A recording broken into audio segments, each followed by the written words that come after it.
বুখারী মুসলিমের একটা হাদিস আপনার সামনে পেশ করছি এখন। দেখবেন আপনি রাসূল সাল্লাল্লাহু আলাইহি ওয়াসাল্লাম কিভাবে দোষ ত্রুটি ঢেকে রাখার চেষ্টা করেছেন। বাস্তব আপনার সামনে প্রমাণ হবে, মনে হবে যে নগদ বাস্তবায়ন হচ্ছে। যা মাইজ ইবনে মালিক এর নবী সাল্লাল্লাহু আলাইহি সাল্লাম, মাইজ ইবনে মালিক রাসূলের সামনে এসে বললেন, তাইরনি ইয়া রাসূলুল্লাহ, আল্লাহ রাসূল আমাকে পবিত্র করুন।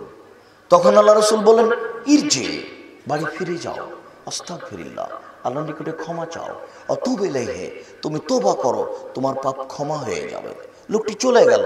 ফারাজা গায়রা বাইদিন, একটু গিয়ে আবার ফিরে এসে বলছে, তাইরনি ইয়া রাসূলুল্লাহ, আল্লাহ রাসূল আমাকে পবিত্র করুন। তখন আল্লাহ রাসূল বলছেন, ইরজি, বাড়ি ফিরে যাও, আস্তাগফিরুল্লাহ, আল্লাহর নিকটে ক্ষমা চাও, অতুব ইলাইহি, তুমি তওবা করো। লোকটি চলে গেল। ফারাজা গায়রা বাইদিন, একটু গিয়ে আবার ফিরে এসে বলছে, তাইরনি ইয়া রাসূলুল্লাহ, আল্লাহ রাসূল আমাকে পবিত্র করুন। আল্লাহ রাসূল বললেন, ইরজি, বাড়ি ফিরে যাও, আস্তাগফিরুল্লাহ, আল্লাহর নিকটে ক্ষমা চাও, অতুব ইলাইহি, তুমি তওবা করো। লোকটি চলে গেল। একটু গিয়ে আবার ফিরে আসলো। চতুর্থবার ফিরে এসে বলছে, তাইরনি ইয়া রাসূলুল্লাহ, আল্লাহ রাসূল আমাকে পবিত্র করুন। তখন আল্লাহর নবী বলছেন, আবিহি জুনুন, লোকটা কি পাগল? আরে আমি বলছি তুমি যাও, যায় না কেন? ক্ষমা চাইবে, পাপ ক্ষমা হবে। আমি বলছি ক্ষমা চাও, যত বড়ই পাপ হোক না কেন বলছি তুমি ক্ষমা চাও, ক্ষমা হবে। সে বুঝতে চায় না কেন? সে কি পাগল? তাই আমার কথা বুঝে না? আলু লাইসা বিমাজনুন, সাহাবীগণ বললেন, জি না, ও তো পাগল নয়, ও তো ভালো মানুষ। তখন আল্লাহ রাসূল বলছেন, আর সারে বা খামরান, তাহলে কি ও নেশাদার দ্রব্য মদ পান করেছে, তাই তার মস্তিষ্ক বিকৃত হয়েছে? সে আমার কথা বুঝে না, সে যায় না কেন? ফাঁকা মারা জ্বলুন ফাস্তান কাহো, একটা লোক দাঁড়ালো, দাঁড়িয়ে মুখে নাক লাগিয়ে মুখটা সঙ্গে দেখে বলছে, মা সারে বা খামরান, আল্লাহ রাসূল এতে মদ পান করেনি, এ ভালো মানুষ। তখন আল্লাহ রাসূল বলছেন, আজানাইতা, তুমি কি জেনা করেছ? তখন লোকটি বলছে, মানুষ বৈধভাবে যাকে আমি অবৈধভাবে করেছি, আমার বিচার করে দেন।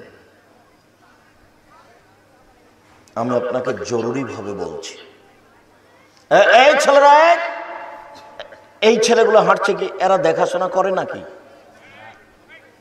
তো ওই যখন ওই সামনে যাচ্ছে তখন ওকে বলে দিচ্ছেন না কেন? ও হেঁটে বেড়াচ্ছে কেন?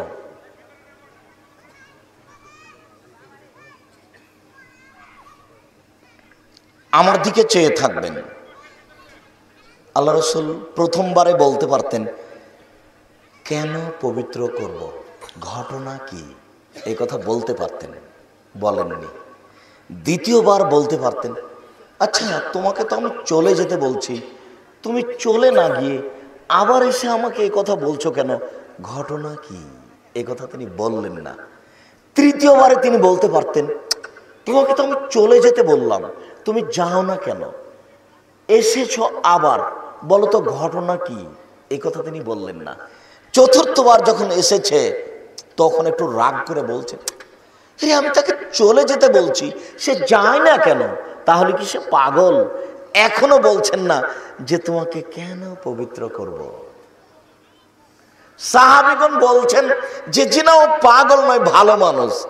তখন আল্লাহ রাসূল বলছেন না ঘটনা কি, আল্লাহ রাসূল তখনও বলছেন, তাহলে কি সে মদ খেয়েছে, তাই মস্তিষ্ক বিকৃত হয়েছে, সে আমার কথা বুঝে না, আমি তো তাকে চলে যেতে বলছি। এখনো বলছেন না যে তোমাকে কেন পবিত্র করব। সাহাবীগণ, কোন একজন সাহাবী দাঁড়িয়ে মুখে নাক লাগিয়ে মুখটা সঙ্গে দেখে বলছেন, আল্লাহর নবী, এ তো মদ খায়নি, এ তো ভালো মানুষ, মদ খেলে তো মুখ গন্ধ করত। তখন আল্লাহ রাসূল বলছেন, তুমি কি জেনা করেছ? আপনি কি বলতে চাচ্ছেন যে আল্লাহ রাসূল প্রথমে বুঝতে পারেননি? বুঝতে পেরেছিলেন, যার কারণে বলছেন যে তুমি তওবা করো, ক্ষমা চাও, মানে ব্যাপার তিনি বুঝেছেন। বারবার বলছেন, যাও তওবা করো, ক্ষমা চাও, যাও তওবা করো, ক্ষমা চাও। ঘটনা আল্লাহ রাসূল বুঝেছেন, কিন্তু সাক্ষী সবুত ছিল না, যার কারণে আল্লাহ রাসূল নিজে থেকে কথাটা প্রকাশ করতে চাচ্ছেন না, যে ঢাকা আছে, থাক, যাক, বিচার হয়ে গেল। অনেক দিন পরে এই মাইজ ইবনে মালিকের মালিক ছিলেন হুজ্জাল, ধনী মানুষ। হুজ্জালের বাড়িতে থাকাকালীন হুজ্জালের স্ত্রীর সাথে মাইজ ইবনে মালিক কোনো সময় জেনায় লিপ্ত হন। হুজ্জালও তাকে খুব ভালোবাসতেন। কথাটা যখন হুজ্জাল জানতে পারলেন, তখন হুজ্জাল বললেন, মাইজ, ঘটনা যখন ঘটে গেছে, তুমি একটু রাসূলের কাছে গিয়ে বলো তো কি করা যায়। তাই মালিকের পরামর্শ এখানে এসেছে। যাহর হয়ে গেল, বিচার হয়ে গেল, দুনিয়া থেকে তিনি আল্লাহর নবী তাকে বিদায় করে দিলেন ইট পাথর মেরে, কথা শেষ। কোনো একদিন হুজ্জাল আসছেন রাস্তায় আর আল্লাহ রাসূল যাচ্ছেন, মুখামুখি দেখা। তখন আল্লাহ রাসূল বলছেন, ওহ হুজ্জাল, লাউত সাতারতা খাবার মাইজ ইবনে মালিক বিসাওবিক লাকুনতা খায়রান কাসীর। আরে তুমি যদি মাইজ ইবনে মালিকের কথাটা তোমার কাপড়ের ভিতরে লুকিয়ে রাখতে, তুমি যদি প্রকাশ না করতে, তাহলে যে কত ভালো হতো, বেহিসাব ভালো হতো। এখানে একটা ইসিম তাবজিল আরবি শব্দ উল্লেখ আছে, আপনাকে আমি বুঝাতে অক্ষম।